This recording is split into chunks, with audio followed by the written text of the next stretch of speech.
Ever wonder why some people who seem to have it all end up struggling with debt, while others who appear modest build incredible wealth? What if I told you that the secret to becoming truly rich might actually be hiding in plain sight? Today, let's dive into a surprising truth that could completely change the way you think about money and success. Imagine this. You see someone driving a flashy sports car or wearing the latest designer clothes. They seem to have everything, right? But what if I told you that trying to look wealthy could actually be holding you back?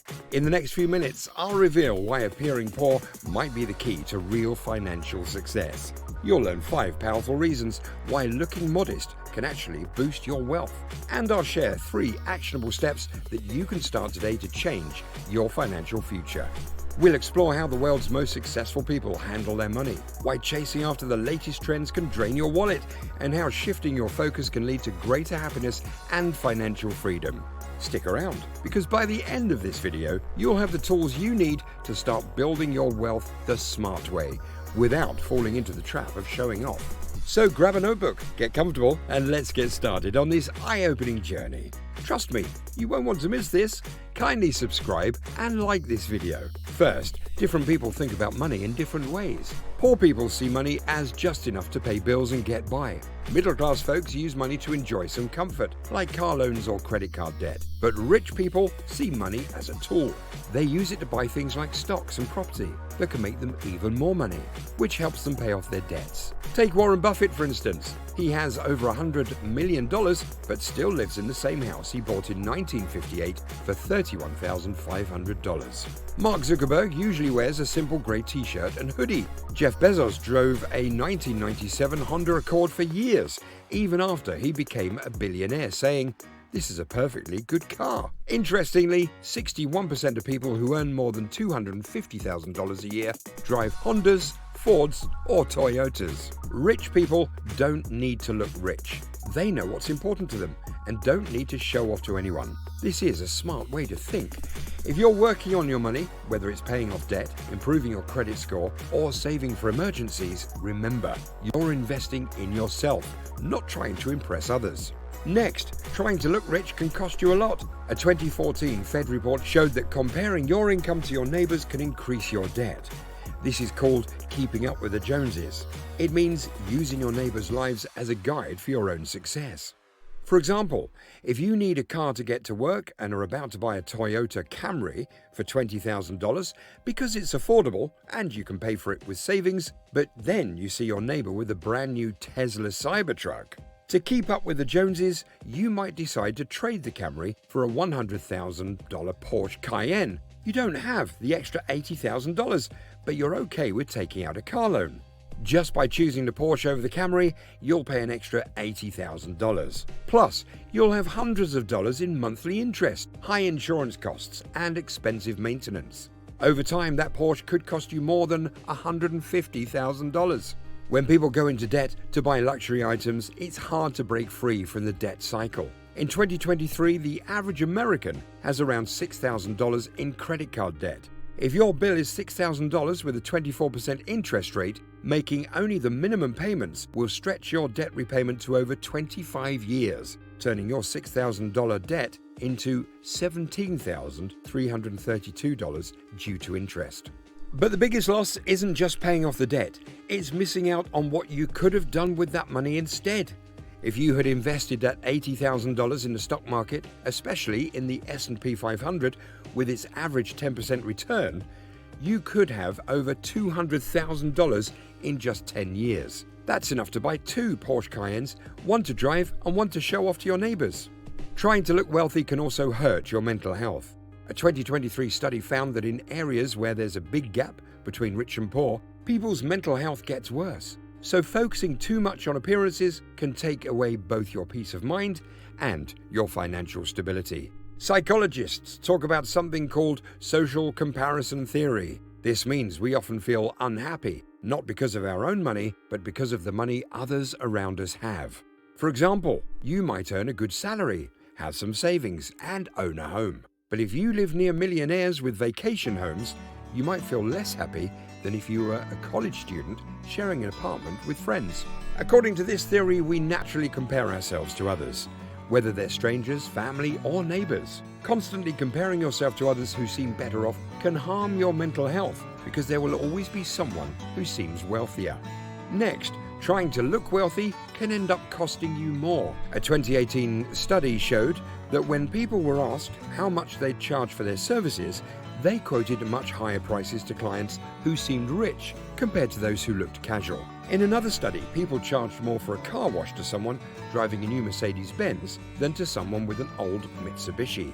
So, if you don't want to pay extra for the same service, it might be best to avoid dressing too fancy. But the impact goes beyond just higher costs. Trying to look wealthy can also lead to fewer real friendships. Many of us want to show off, to feel successful and accepted. It's like saying, "Look at me, I have fancy stuff and I'm doing well. Let's be friends."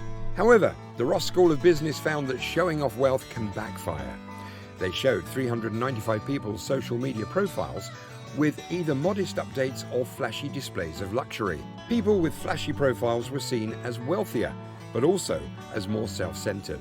As a result, fewer people wanted to connect with them or include them in social groups. So, trying to look wealthy might actually make it harder to build genuine relationships. Looking poor, on the other hand, helps you focus on what really matters. For me, that means aiming for financial freedom so I can retire at 35 and live stress-free. If you stop worrying about keeping up with the latest trends like new phones, trendy clothes, or a giant TV to see every detail of a movie star, you can better focus on reaching your financial goals. For example, if you save an extra 5% of your income, you could retire many years earlier. Imagine you earn $65,000 a year and save 10% of it, which is $6,500. You could be financially free in about 51 years. But if you save 15%, just an extra 5%, you could retire in around 43 years. So with just a bit more savings, you could cut off over 8 years from your working life. It's not just about saving more, it's also about needing less to live comfortably. For instance, if you used to spend $80,000 a year, but managed to cut your expenses to $60,000, you'll need less money to retire comfortably. I'm not saying you need to look like you're struggling, but finding your finance balance is key. Here are 3 tips that helped me a lot. First, shift your focus from wanting things to show off your success to achieving your financial dreams. Let your financial goals be your measure of success. When you're working towards or have achieved your goals, other people's opinions won't matter. For example, one of my dreams is to be financially free. That's my measure of success. I don't care about others' opinions because once I achieve this, I can help my parents financially, travel the world, and attend my future kids' events without worrying about work. Success for me means having access to the opportunities I want, even if nobody else knows about them. Next, try using the box strategy. Many people want to look wealthy because they compare themselves to others. If your friend seems rich, you might want to look wealthy too. But this comparison is endless. There will always be someone richer or more successful, like Warren Buffett, who has less money than Bill Gates, and both have less than Jeff Bezos. Instead of comparing yourself to others, use the box strategy. Think about your past financial achievements and imagine putting them in a box. Your goal is to fill a new box with even better accomplishments. This way, you compare yourselves to your past self, which is a healthier approach. For example, I used to spend 2 hours commuting every day and work 70-hour weeks, which made me miserable. Now I've achieved the freedom to work on my dream. I don't have 3 mansions or 6 Lamborghinis, but I'm much happier than I was before. Lastly, even if you follow these steps and still feel like you're not doing enough, it might be due to middle-class habits that keep you stuck. Check out this channel for video on middle-class habit you need to cut off from. Before we wrap up, I want to give you a challenge. It's called the Wealth versus Show Challenge. Here's how it works. 1. Track your spending. For the next month, keep a detailed record of every purchase you make, include everything from coffee shop visits to online shopping sprees. 2. Access your purchases. At the end of the month, review your spending and categorize it into 2 lists: wealth building and show off. Wealth building includes things like investments or savings. Show off includes items bought for appearance or status. 3. Reflect and adjust. Compare the 2 lists. Are you spending more on showing off than building wealth? If so, decide on one small change you can make to shift more money into wealth-building activities.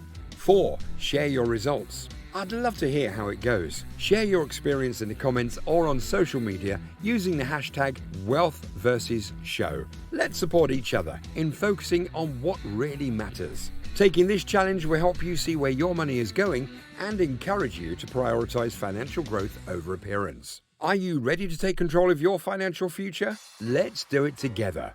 Thanks for tuning in. If you found this useful, please like, share, and subscribe for more insights.